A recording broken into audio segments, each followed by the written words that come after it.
Good afternoon, everyone, and welcome to At America.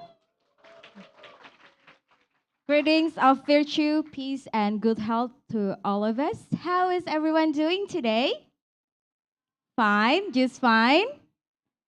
I hope everyone is doing awesome, and thank you so much for coming today because today we will be having an insightful event and also a very special event.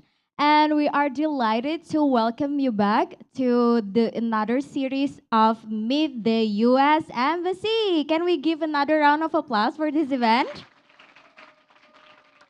All right, I'm so excited. And for those of you who are new here, at America is the U.S. Embassy's American Center, and we provide a space for young Indonesians to experience various programs to explore immense possibilities and also to express positive emotions.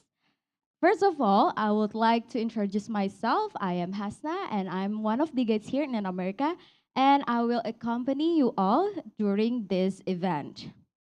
Today, we will be discussing the U.S. Indonesia Strategic Partnership, extending cooperation to issues of regional and global significance. But before we begin, we have already here two people, wonderful people, who happen to be a moderator and also a speaker for today's wonderful event. First, we have here as our amazing speaker the acting deputy chief of mission from U.S. Embassy Jakarta. It's Ibu Rachel Cooke. And yes, give another round of applause, please. Okay, and next one, we also have here as our lovely moderator, the Cultural Affairs Attaché from U.S. Embassy Jakarta. You can also give another round of applause. Okay. In the last episode, we have listened to the knowledge and insight with the U.S. Ambassador to Indonesia, Mr. Sang Kim, regarding to U.S. Indonesia priorities into 2023. Now we have our speaker over here and also our moderator over here to discuss more about the U.S. Indonesia Strategic Partnership. With that, to begin the session, I will pass the floor to our amazing moderator, Ibu Emily Norris. Selamat siang semua. Selamat datang di At America. Siap? Yay! Okay, we're so excited to have you all here today to discuss the great partnership between our two countries. I am very honored to introduce our speaker today, Minister Counselor for Public Affairs Rachel Cooke. She has for 30 years been building bridges between Southeast Asia and the United States. And she is currently the Minister Counselor for Public Affairs at the U.S. Embassy in Indonesia, managing all of our outreach to the Indonesian public across the whole archipelago. She previously served as our Consul General in Perth, Australia, in leadership positions in our Bureau of East Asia and Pacific in Washington, D.C. She has also served in Malaysia, Tajikistan, and Kyrgyzstan, and started her government service as a Peace Corps volunteer in Thailand. Prior to joining government service, she worked also for the Environmental Protection Agency and for NASA. And prior to that, she studied marine biology and has a master's degree from environmental and management and public policy from Indiana University. And she's originally from New Jersey, the Great Garden State. So without further ado, I'm very honored to welcome Rachel Cooke as our speaker today. Thank you, Emily. And Emily is our fantastic cultural attaché at the embassy, overseeing all of our cultural educational programs, grants to small nonprofits, and exchange programs and speakers. So lots of great things. And doesn't cultural attaché sound like a great job title? Great to be the cultural attaché. Thank you very much, Hasna. And welcome, everybody. Selamat siang. And welcome to At America. Have you guys been here before? Or have any of you been here before, or is this new? First time for a lot of you. Well, welcome. We love this space. We love At America and being able to interact with you directly, right? With students, with people who are interested in the United States. And this is new for us since the pandemic. I have not had the opportunity to do events like this up until now because of the pandemic. I've been here for nearly 3 years. I arrived in the spring of 2020, so not long after the pandemic began. So in almost 3 years, I haven't had much of an opportunity to interact directly with students like you. So I'm so glad to see you here today from Institute Pertanyaan Bogor. And I know we have a lot of other people joining us online. So hi in the video camera to people who are joining us online. And we're just so happy to be here with you today. So as Emily mentioned, I'm basically like you. I was a marine science student.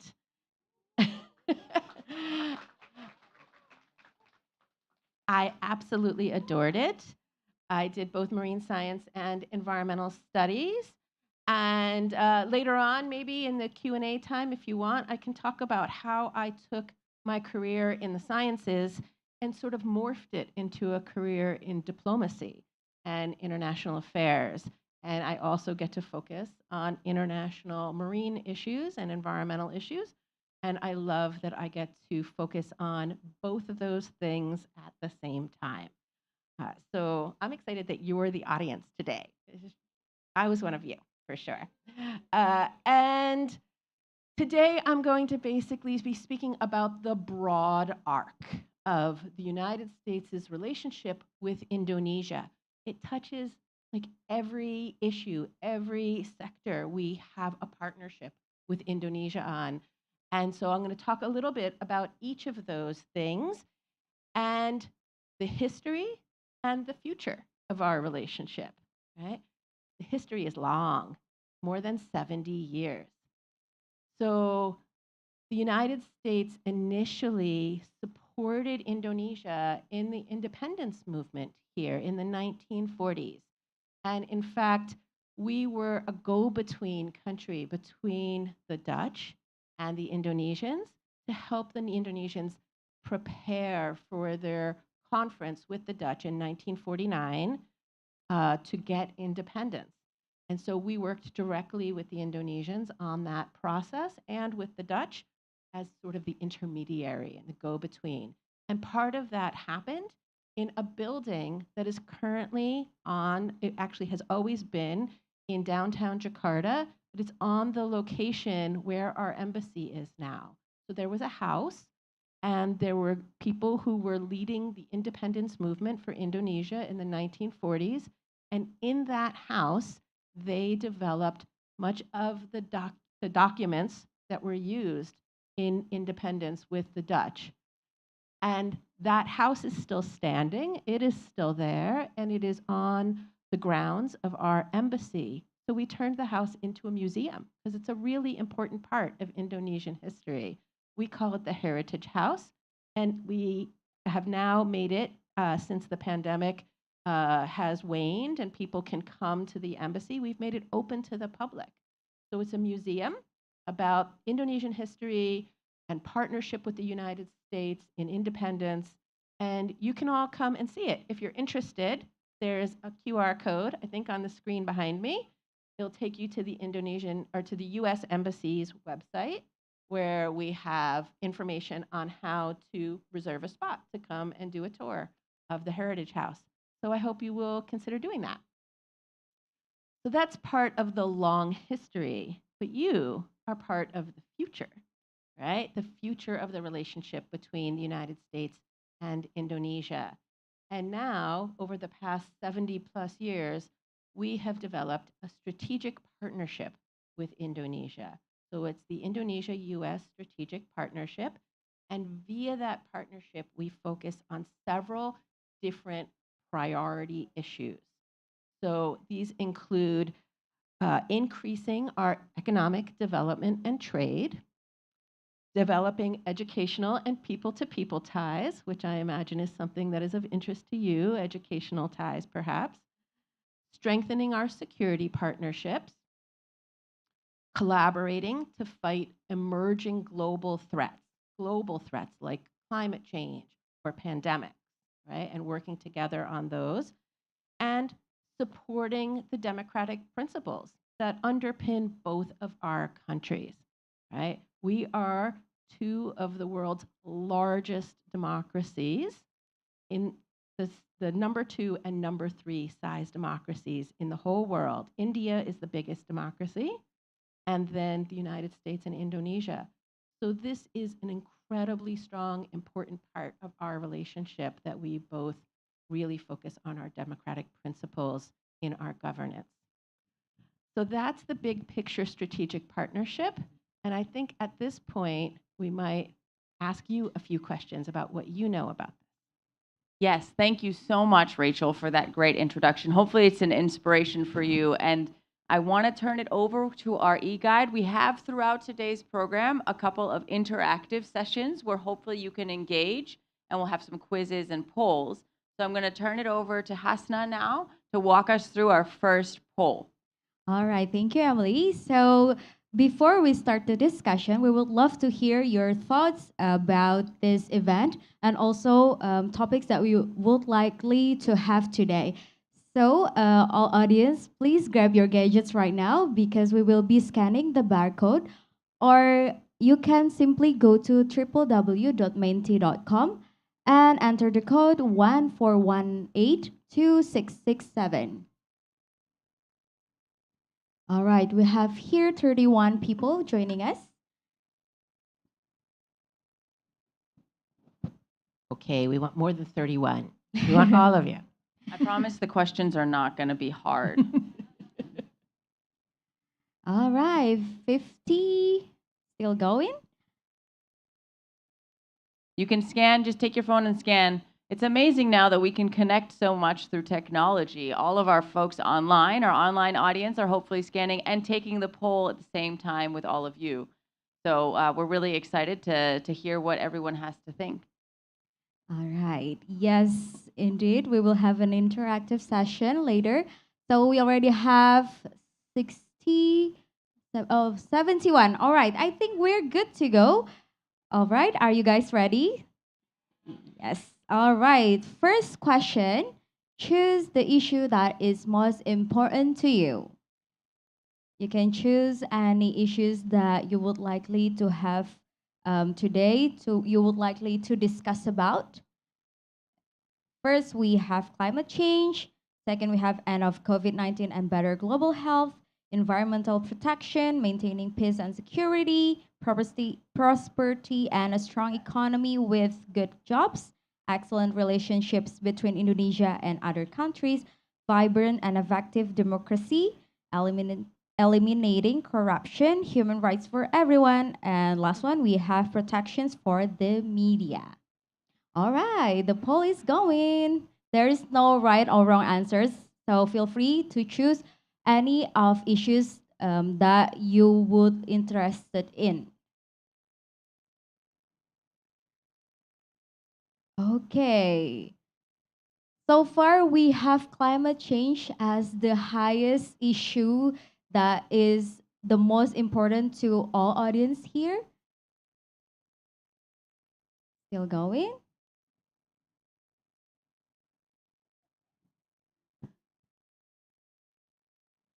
Okay. Okay. I think that's pretty clear. That's a pretty long line there for climate change. And then the second one is environmental protection. I'm sensing a theme here. Yes. Yes.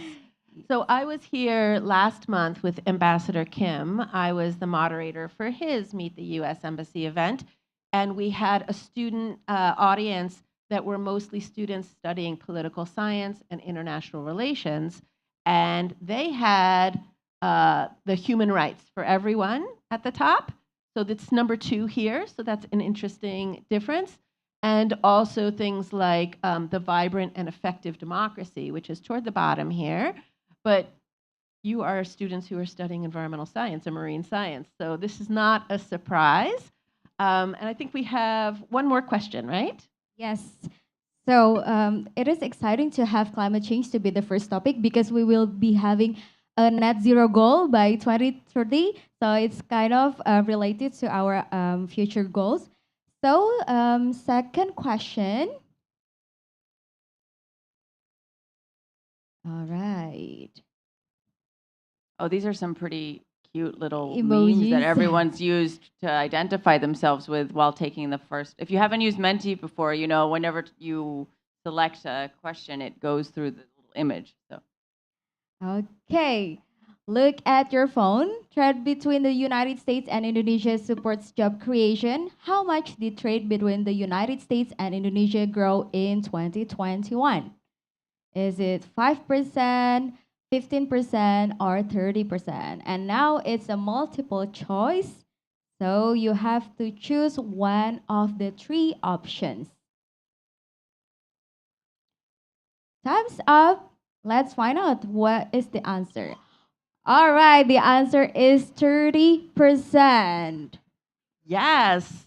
So a few of you knew the right answer. 15 of you knew the right answer. In 2021, our U.S. trade or trade between the U.S. and Indonesia went up actually more than 30%, and it was $36 billion more than in previous years, and so that's tremendous for Indonesian job growth for sure.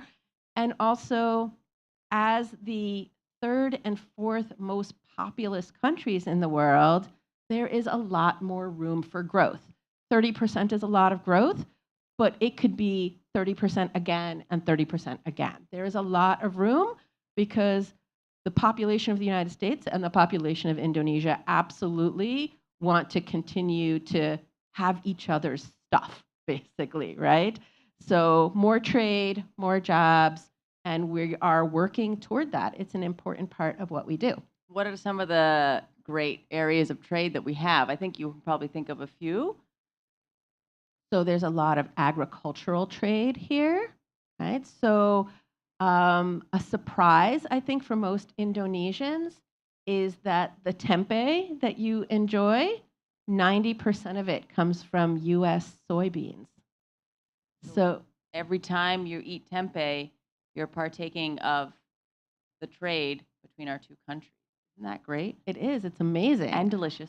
Yes, and I did not know that until I lived here, that there was so much U.S. soybeans here. So it's pretty cool. And then just last year, actually last February, a year ago exactly, our president, President Biden, he announced from the White House a new strategy.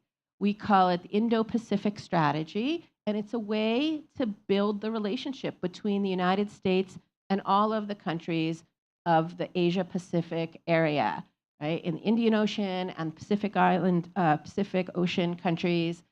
And part of that is an enormous investment and trade deal here with Indonesia, nearly 700 million US dollars.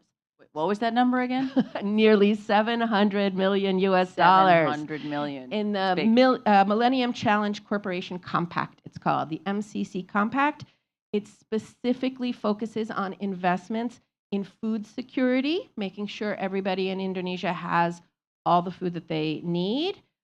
Critical supply chains. We saw a lot in during the pandemic that supply chains really broke down, right? We also saw this as a result of the Russian war in Ukraine, when there were wheat supply chains that were completely broken down, oil supply chains. So the $700 million investment is in food security, critical supply chain security, also Coast Guard capacity building. You know, there's more than 17,000 islands in Indonesia. I know that you know that. You need a really strong Coast Guard. There's a lot of coastline. So part of this is Coast Guard capacity building programs and several environmental programs. And I can talk a little bit more about those in a minute. But I think we're going to go. So hold also, I do want to remind everybody in our audience that this is just the introduction. We're going to spend most of our time hopefully answering questions from you all. So think about these issues that Rachel's raising or the things you've set in the polls, and make sure that to raise your hand at the end of the program so we can have a bit of a dialogue and hear questions from you. But before we get to that, I think we have another set of questions that we want to go through just to get a sense of what's interesting for you and what people think. So I'll All take it away. right. Another interactive session. Simply go to our Menti again. Just scan the barcode or go to menti.com and enter the code 482109116. I would suggest you to stand by your gadgets because we will be having an interactive sessions, more than one session, because we would likely to know what is your thoughts, your concerns about the global issues, especially in the U.S. and Indonesia.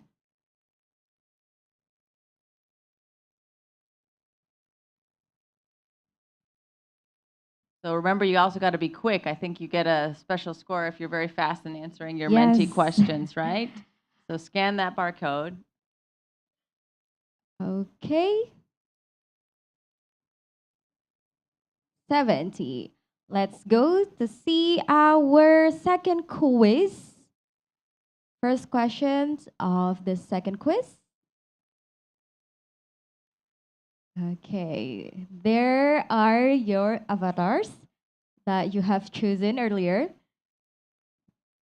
I want an avatar. Those are fun. I know. I wonder what my avatar would be. I think I'd pick a rabbit. I saw a koala. I That'd like be good. koalas. I worked in Australia. Okay, let's see which avatars that got it right. So first question, how long have the Indonesian and US Defense Force been cooperating? I'm going to give you a hint. Rachel said this earlier. Is it 14, 27, 70, or 110? Time's up. It's 70 Yes. years. Look at everyone paying attention. So Amazing. not only is the U.S. big picture relationship with Indonesia more than 70 years old, but so are our defense forces and their relationship. And right now, we have over 220 defense partnership engagements with Indonesia every single year. 220. That's like 2/3 of the days of the year. So it's a lot of engagements. We also send from all over the world, we send people in the military or the armed forces from every country to the US to participate in our military universities, West Point, Naval Academy, places like that. And there are more